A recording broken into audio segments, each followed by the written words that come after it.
Well, good morning, one and all. Welcome back to the Styrian Mountains here at Red Bull Ring for qualifying 2 and Group B kicking us off first ahead of our second race of this weekend here at Austria. Air temperature cooler than yesterday, vastly in fact, 13 degrees in the air. Track temperature also taking a bit of a hit. It's currently recorded at 16.2 at the moment. Humidity has taken a little bit of an incline as of late over the last 3 hours, but we are still going to be giving you some phenomenal qualifying action here in the Formula Regional European Championship by Alpine, especially after a phenomenal race yesterday, and it was a phenomenal race from Matteo De Paolo. A race of significance, you would say, a win of significance, not only making it number 3, so he joins the likes of Gabriele Mini and of course Tim Tramnitz to record his third race win in the Formula Regional European Championship by Alpine, but he also now takes the championship lead with 195 points against his name. 9 points now is the gap between himself and Freddie Slater, who did not score in that race. It's actually only the second time that Freddie Slater hasn't scored, and in fact the non-scoring races have been back-to-back, because if you remember correctly, he was disqualified from race 2 in Imola, and therefore now making it 2 after finishing outside of the points yesterday. Credit to Enzo Dellini as well. He was trying to chase down Nikita Bedrin, who did of course finish second yesterday to achieve yet another podium in his rostrum, and once again entering his name onto the podium, albeit for now it's currently 2 in the back pocket of Nikita Bedrin, but there could yet still be some investigation around his car, owing to a couple of rubber seals on the Santalot car itself that is later going to be investigated by Alpine Racing. So race 1's result currently provisional. Of course you will be updated in due course as to where that result will be determined, or how it will be determined. That will of course be post this event here at Austria, but we have still got a long road till the end of the championship, plenty of rounds to enjoy. Of course, after we conclude race 2 here this afternoon, we do of course have Barcelona coming up next before we head to Hockenheim for the penultimate round of the championship, and then the Temple of Speed, the home race weekend for the Formula Regional European Championship by Alpine, as we take to Monza. But now it's all down to this. Matteo De Paolo will only have one interest, and that is stretching his gap to Freddie Slater, and he will cite this as a great opportunity. If there is an underlying issue there for Freddie Slater, that there seems to be a performance deficit at this particular track here at Red Bull Ring, which, to be honest with you, sounds a little bit off kilter, because Prema historically have been absolutely phenomenal at this circuit. Of course, Frederick Vesti has taken pole here throughout the entirety of the time that he spent in 2019 at this racetrack. Of course, race 1, race 2, race 3 was on pole for all 3 races. Gianluca Petikov doing exactly the same thing the following year for Prema in 2020. Paul Aaron a pole sitter here. Rafael Camaro also, as well as James Wharton. So it would be a bucking of the trend. But what we have noticed here at Red Bull Ring in recent years, we have seen MP Motorsport take wins with Franco Colapinto. Also taking poles did Colapinto back there that same year too, in both race 1 and race 2. Gregoire Saucy for ART, Kaz Havercourt as well for Van Amersfoort Racing, Hadrian David for RSGP, then of course Rafael Camara for Prema, G4 Racing, Alessandro Giusti winning here as well. James Wharton of course then won it for Prema the following year, but Santaloc's Teofil Nile also with an extraordinary effort last campaign as well to enlist himself to the top step of the podium. And what that marks to me, looking at it over the course of the last 4 seasons we have of course raced here, that is in fact 7 different teams that have won races at this track over the last 4 years, or 4 seasons that we have come to race here, which is phenomenal really. So it's a credit to the championship in many ways that it is as richly competitive as it is in the quest for race wins. But it's definitely Prema who have the number of wins in their favour. Of course, those early years, they very much were the dominant force, but of course we are now seeing the new teams now starting to come home to roost. As now we watch as they fly through turn 1. We've got 10 minutes. We're within 10 minutes of the session at the moment. Nikita Bedrin is fastest. Of course, the fastest time that was issued in qualifying, Matteo De Paolo started on pole position, and it was a 1:25.709 that managed to conclude qualifying 1 with the fastest time. So Matteo De Paolo was on the front row, and of course went on to take it lights to flag. And it was a great start for Nikita Bedrin as well off the line. There is the number 10 at the moment, our current P1 sitter here in this session. Managed to launch his way up inside the top 3 right from the get-go. And eventually took on Akshay Bora as well, who had a pretty tricky race in his own right. As he just losing a few places after what was a really promising session in qualifying in the morning. But the race just seemed to fall away.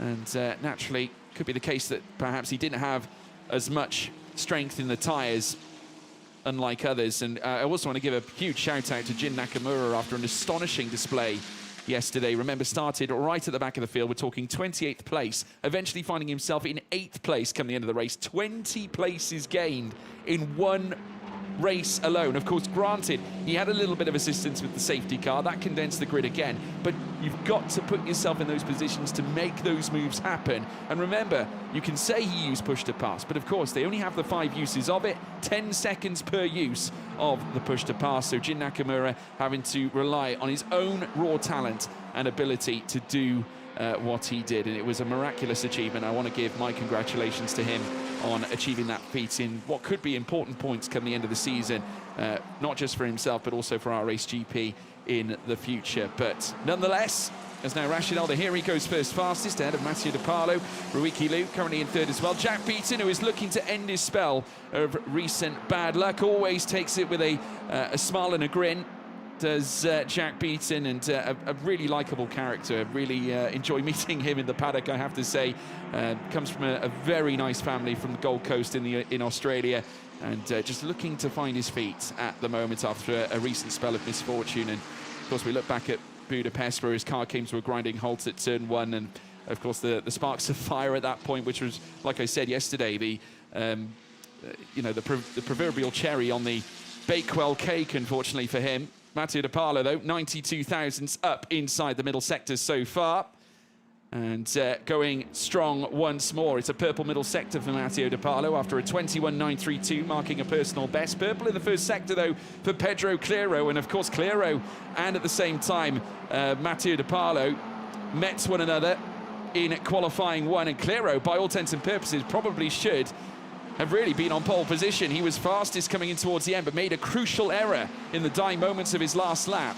But this time, looking to make a difference. He certainly won't make the same mistakes again, and is up on his time once more. Purple in the first sector, 38.5. In the middle is a personal best. He is up on his prior best time of a 136.347, and now we're getting closer to those 125s, as now Rashid Al-Dahiri goes fastest for now. Clero jumps straight back up in car number 22. Evan Gilter now back with a bang and ushers his way to the top with his own 125 of the session so far. We are now only just over a 10th and a quarter away from Mathieu De Parlo's pole time from yesterday, despite it being colder conditions than yesterday as well. And Evan Gilter, who's had his struggles, we mentioned it, he hasn't won since Misano earlier on this season, and Clero has just found an almighty 1 3/4 tenths of a second. That is incredible from Pedro Clero. Fastest in the speed trap as well alike.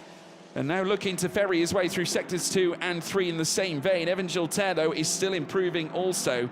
And Rashid Al-Dahiri also finding time. Every single driver improving on this track, apart from Edouard Bourgneau, who's had a little bit of time loss in the middle sector, not dancing in the 38.7s or 6s or 5s. Instead, it was a 39.1 as Mathieu De Parlo returns to the front now with a purple final sector.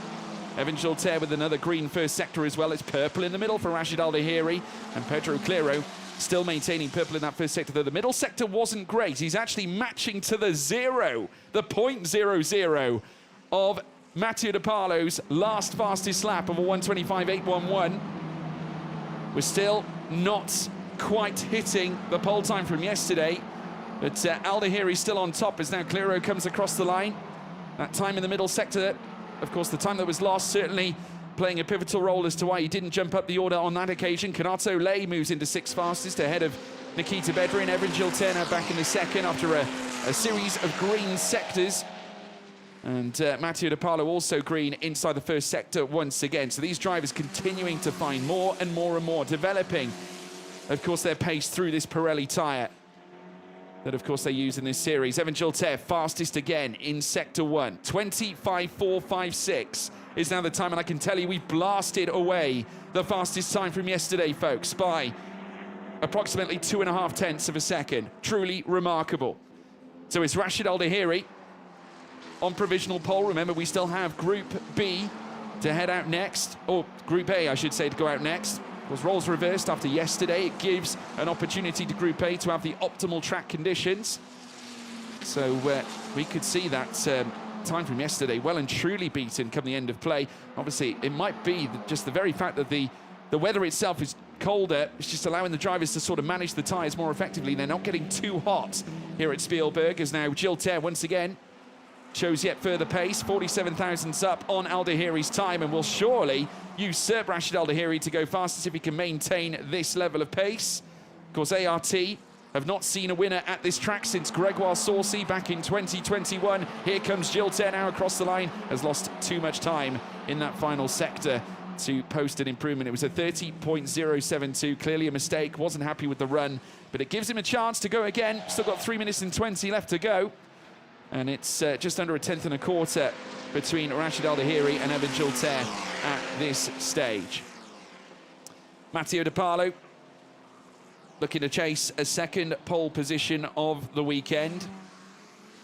Of course, after achieving pole in the first place, he made it pole position number 2. His first pole in qualifying came at Hungaroring. 3 rounds ago. We went to Budapest.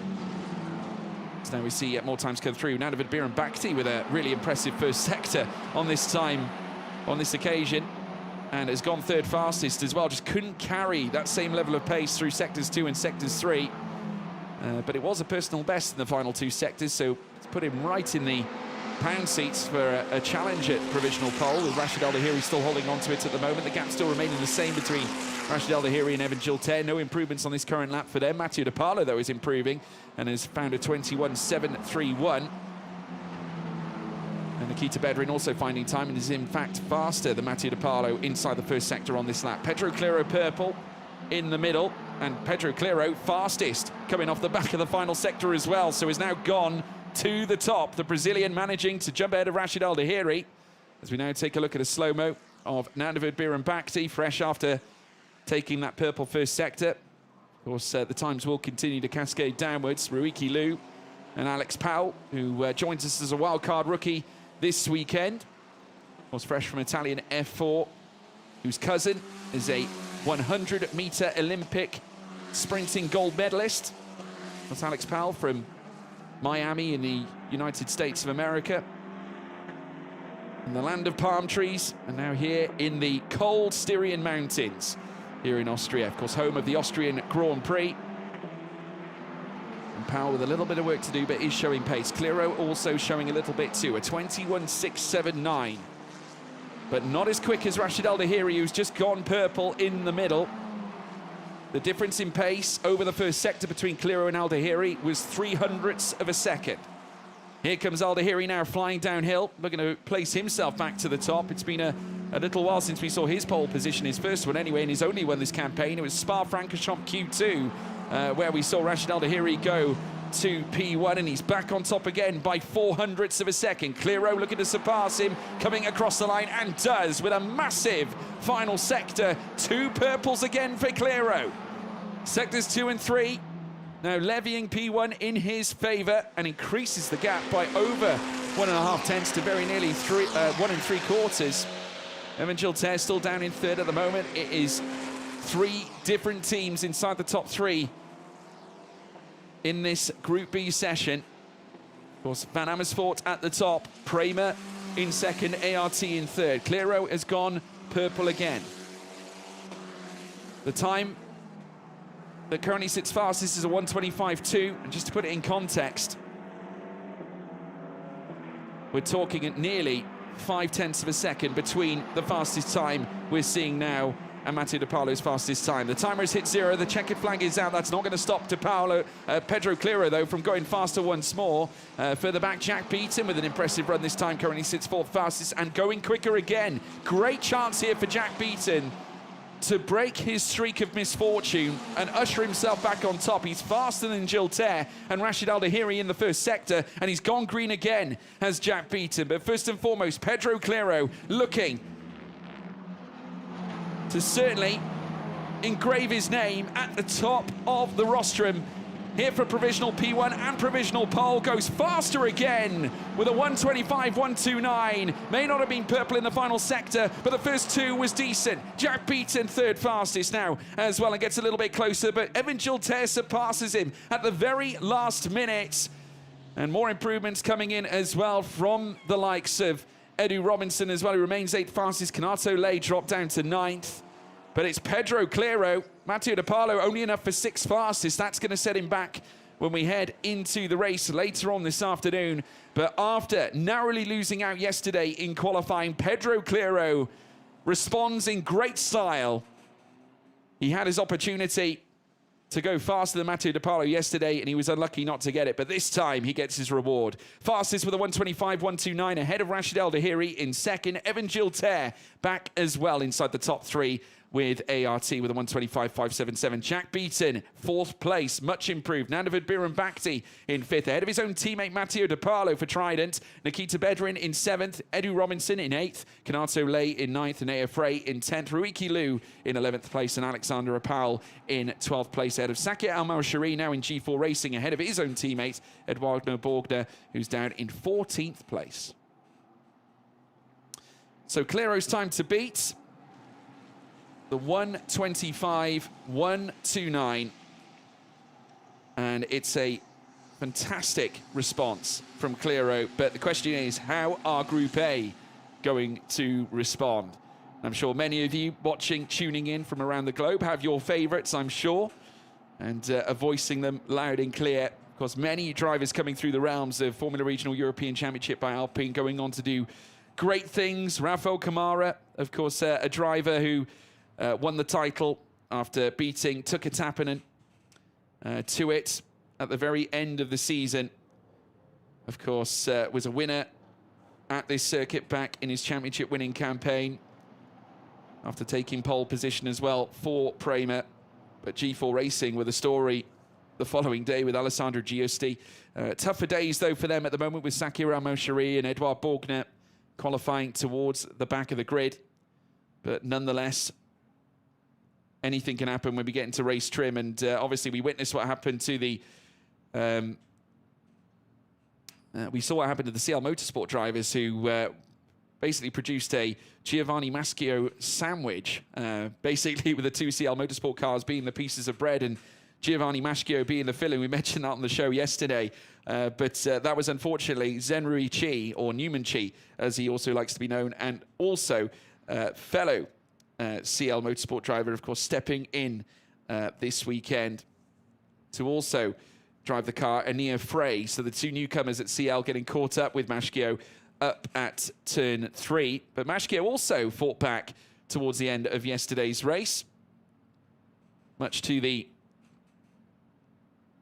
well, I'm sure delight to the RPM team that they managed to at least salvage something out of the results. And great to see young Reno Francot, who's definitely been impressing, I think, many inside the championship lately, and of course the RPM team. I got a chance to chat to Keith Donegan yesterday, obviously appreciating the fact that Reno is obviously a new driver here and trying to find his feet in the realms of single-seater racing here in Formula Regional. But that was a really solid start, and qualifying was really promising from him. And from Keith's perspective, obviously the team boss at RPM, alluding to the fact that with it being his first race quali inside this machine, he's laid down a decent benchmark to build for the future. And whilst, of course, the issues occurred in the race for him, in forcing him to drop down the order during the course of the race, he later picked himself up, and he'll be looking to come back with a bang this time. But we're now returning to qualifying action this time for Group A. We're going to get their chance here this time around. And we look forward to seeing who's going to rise to the top. But now the benchmark has been laid down higher than yesterday, with it being a 125.129. And we're talking over 5.5 to 6 tenths quicker than Matteo De Paulo's pole time from yesterday. And it's Pedro Clero who currently holds on to that time. And it's interesting to note because we are witnessing air conditions of, or air temperatures around 12 degrees at the moment. Track temperature at 16 is now the cars make their way out onto the circuit. As you can see, plenty of new tyres being utilised for this session, and just a little bit of a twisting moment for the Santalok driver of Tim Gerhards, who was fastest in FP2 on Friday. And obviously has had his own roller coaster of a campaign as well. Was out with injury after a cycling incident midway through the season. But delighted to see him back and with the team for this weekend. Of course, Santalok winning their one and only race at this circuit last year with Teofil Nile. I'm sure they'd love to taste something similar again this time. And Bedrin coming so close to gifted them that opportunity after finishing second. Of course, provisional yesterday due to the reasons I mentioned at the top of the show. Of course, we will hear very soon as to where the result lands with race one here at Red Bull Ring yesterday. But we're all looking forward to this one. Not just myself, but also Harut as part of the team behind the scenes, who is involved in our broadcasting team. And a big thank you to everyone tuning in and supporting our fantastic broadcast panel. From those who work in the TV truck also, that come here every race weekend, and from the team that work in the media centres and also on the ground in the paddock to make these championships happen. And of course, a lot of excitement being built in ahead of next season. We do, of course, have the FIA Formula Regional European Championship confirmed in, well, it's going to be coming into being for next year with a brand new car and, of course, a brand new powertrain. Obviously, nothing can be revealed in greater detail from what we've already seen just yet. Of course, more news will be coming out very soon in the near future, but it's a very exciting time for the Formula Regional European Championship as it now takes a formal position in between F4 and also FIA Formula 3 as well. And we've seen many great drivers come through the Formula Regional European Championship by Alpine and later taking their seats in Formula 1. We think of names like Franco Colapinto, who had his breakthrough season with Williams. And of course, in more recent years, Andrea Kimi Antonelli, champion in 2023. And later on, going on to taking on a Mercedes F1 drive, partnering George Russell, as he has done. And also Gabriel Bortoleto, who is certainly doing some phenomenal work at Kick Sauber, which is essentially going to be becoming Audi in the not too distant future. Actually saw some news this morning that they are retiring the Sauber motorhome, incidentally, the one that has been in use since 2006. And that is simply because that Audi are coming in with a new hospitality suite, essentially, I presume, and coming in to revolutionize their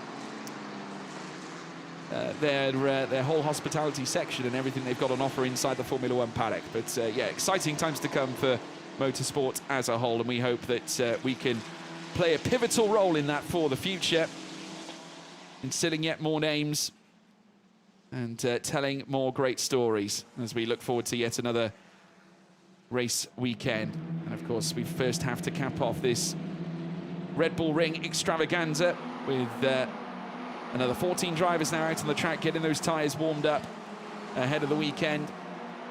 Of course, in this session, we will see Freddie Slater. The question is, can Slater bounce back after a tricky qualifying session yesterday? And on top of that, a tricky race as well. Did gain a few places at the get-go. Of course, he eventually found himself in P12. I think gained 5 places on the opening lap alone, but needed a lot more to gain certainly some points. And in comparison to Jin Nakamura, who levied up 20 places in his favour, and I'm sure with the support that he has received from Toyota Racing School, as well as his family, who are often with him every weekend. He's got a fantastic, support base, and also Kamui Kobayashi, who is a former Formula One driver, and now, of course, making waves in the World Endurance Championship, and of course is part and parcel of the very brand of Toyota, certainly in recent years in motorsport, and providing young drivers like Jin Nakamura a shining beacon of light, and offering that those words of wisdom. And we see that frequently from great Formula One drivers. Of course, Vitantonio Liuzzi, a common face that we see in the paddock here in Formula Regional European Championship by Alpine, obviously constantly offering words of advice and wisdom, managing these drivers that certainly come through the fold. And of course, Giancarlo Fisichella, who also has a heavy involvement with the futures of young drivers. So the Italian footprint inside single-seater motorsports at the moment is certainly getting more and more vast. As now Slater currently sits on top at the moment with Ian Eichmans, who I got a chance to catch up with yesterday, achieving only his second points finish of the season with yet another P10 effort. And that's back-to-back points achieved here for Ian Eichmans after taking 1 point back at Imola in race 2 as well. As they now cruise uphill through towards the next right-hander on the course. Coming through turn 3. And now over the crest down through towards turn 4 at Sloshgol. We've got 8 minutes and 47. Immense pressure now placed on Group A to perform and bring themselves in line to what we saw from Group B at the start of the session. Pedro Clero's time of a 1:25.129 is the time to beat. As now Slater flies through the double left-handers of Rochenwerth curve. Of course, had some prior FIA Formula 3 experience this season. The man who has broken records laid in place by Andrea Kimi Antonelli and Dennis Hauger in Italian F4 can't afford for any slip-ups to occur in the final rounds of the championship. We are now in the most crucial point now, with only a mere 4 rounds, if you include this one here at Red Bull Ring, 3 with Barcelona, Hockenheim and Monza still to come. As now, after a purple middle sector, Slater will come across the line and will, no doubt, return to the top after a purple third sector alike. We also have impressive pace on display from Ian Eichmans. Tim Gerhard's the man who was fastest in FP2 earlier in the weekend with a fresh lap onto the board. It's a 1:27 though, not the 1:26 that Slater and Ian Eichmans have laid down. As now it looks like Slater's time has been deleted, so he now drops down to 7th. So it's now Ian Eichmans, the rookie driver, who goes fastest. He's just gone purple again, and as I say that, his time was deleted also. I know a few drivers struggling with track limits around this circuit. And it's Jaroslav Vasalo now who goes fastest, and it looks like also Tim Gerhard's having his time deleted also. Enzo Dellini, who finished 3rd yesterday, was really pressurising Nikita Bedrin for that 2nd place spot, and actually overtook his own teammate Akshay Bora in the early goings of the race. And Dellini, who has been in really good solid form as well alongside Bora as of our last round back at Imola. It was an R-Race GP weekend with Dellini winning race 1, and then of course race 2 going the way of his teammate Akshay Bora, who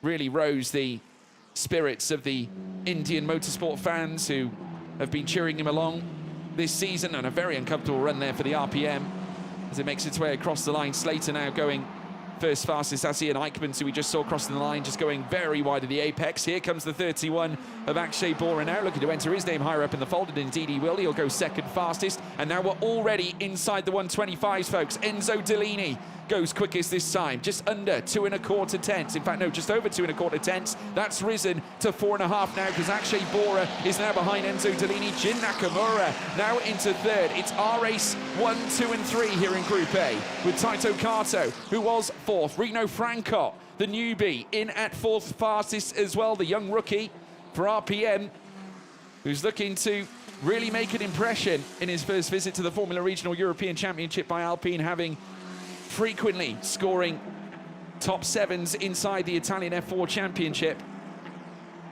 and looking to really solidify his place in this series. No doubt looking to get some running in with a vision looking ahead to next season, you'd imagine.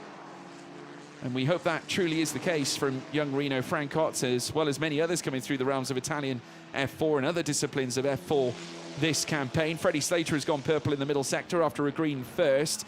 Is currently down in 12th, though, after other drivers are certainly improving. So is Enzo Dellini with yet another purple first sector, but Freddie Slater now looking to launch himself higher from 12th into P2. He still remains behind Dellini. Ian Eichmans joining him as well, going 3rd fastest for RPM.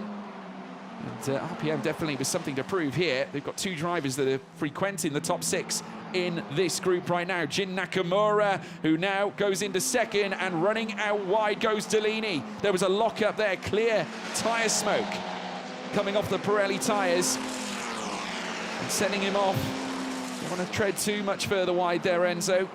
You're fraternising with danger there. Slater having another time deletion, and he's down in 14th place now. So rooted to the bottom of the rostrum, surely it's not going to be another poor day in the qualifying office for Prema's Freddie Slater. He's now 13th fastest because Ian Eichmann's also had his time deleted also. So it's not the first time Ian Eichmann's has had a time loss either in this very session. 4 minutes left to go. Delaney, Nakamura and Bora, RS GP. The status quo remaining now as it did prior. Reno Francot in fourth, with Dion Gouda representing Van Amersfoort Racing, who has spearheaded the rookie championship for pretty much the entirety of this season's campaign so far, but also a really promising display from Newman Chi, the new driver stepping in at CL Motorsport, now sat in 6th place ahead of Taito Kato. As now Ian Eichmann's pops into 4th. Slater finally gets his time onto the board to go fastest. Now the question is, will it remain there? As now we see yet more cars come across the line. Enzo Delaney now still sat in 2nd at the moment, crosses the line obviously on a cool-down run. It's 1,000th of a second between the top two at the moment. Slater and Delaney separated by 1,000th of a second. No improvement in the first sector so far from Freddie Slater. We're still a ways off the fastest time set by Pedro Clero. Remember, it was a 1:25.129. The current fastest time here in qualifying 2 of Group A is a 1:25.308. They need to find over a 10th and a half in order to grab overall pole position. At the moment, it's still going the way of Pedro Clero, with the rest of his group that will form up in behind him on the grid. As per the ruling in the Formula Regional European Championship by Alpine, that is the format that is adopted in this series. Jaroslav Vasalo now looking to improve, puts in 3 personal best sectors, but not enough to move out of P13. Ian Eichmann's with an improvement in the middle sector. Currently sat 5th fastest and has remained there as well. Akshay Bora finding more time in the middle. So it's certainly not all over yet. Here comes now Freddie Slater once more. No improvements on this lap in particular. Currently lapping in the 39s in that middle sector as of this very lap. Nakamura, though, and Bora, Eichmann's, as well as Yamakoshi, are going to be looking to improve once again. Eichmann's now 4th fastest still, though Akshay Bora has jumped in front of him straight away to once again join Delaney, Nakamura, his 2 teammates. Hiyu Yamakoshi looking to come across the line and register a faster lap time as well for Van Amersfoort Racing. So 1:25.308 to beat in this group, but overall they need to beat a 1:25.129. Freddie Slater, it's a 21.734, still not finding the necessaries in that first sector, it has to be said. Generally, the faster runs have come from a 21.6, generally speaking. And Slater's still operating in the 21.7s in a very fine stage of qualifying. Remember, we only have 1 minute and 20 left. If he's going to make an effort to land at pole position, it's going to have to come thick and fast and soon. But Enzo Delaney not looking to leave anything to chance, currently up by 31 thousandths on Freddie Slater right now. Of course, Delaney, who has captured 2 pole positions already this campaign himself as well. They came back at Hungaroring in qualifying 2. He was also fastest in Imola qualifying 1. So Hungaroring in Q2, Q1 for Imola. Will he make it Q2 here at Red Bull Ring? Certainly not with that middle sector time. That has set him back by quite some margin. Jin Nakamura has put in a personal best in Sector 2, though. His RS GP teammate, as now they fly down through towards the line once again. Delaney will be the first of them to take the stripe. And no improvement, in fact, just over a 10th slower on this occasion. So still remains 1,000th away from Freddie Slater inside P2 right now. We've now got 20 seconds left to run, and if Delaney and Nakamura want to make this happen, it has to be on this lap. Everything now will go into this very qualifying lap to disrupt not only Freddie Slater's time at the very top, but also Pedro Clero's overall fastest time.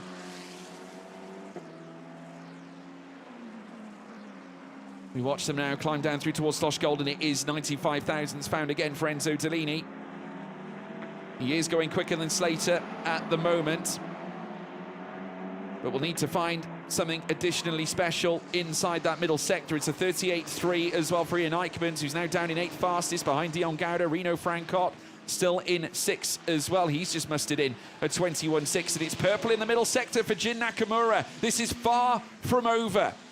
race GP looking to rise like they did back at Imola, with Jin Nakamura and Enzo Dellini chasing pole position plaudits. It won't be Freddie Slater on pole this time. He's provisional P1 here, but he could be surpassed. Dellini finding yet more time. Nakamura purple still inside that middle sector. Here comes now Enzo Dellini. Nakamura goes first fastest. Dellini now steals it away, and it's a 1:25, 1:42, but he's still slower than Pedro Clero. Giovanni Maschio into the gravel, as Freddie Slater is now displaced into third. Hiyu Yamakoshi into fourth. Reno Francot jumps into fourth fastest, with Yamakoshi now down to sixth. Bora into fifth.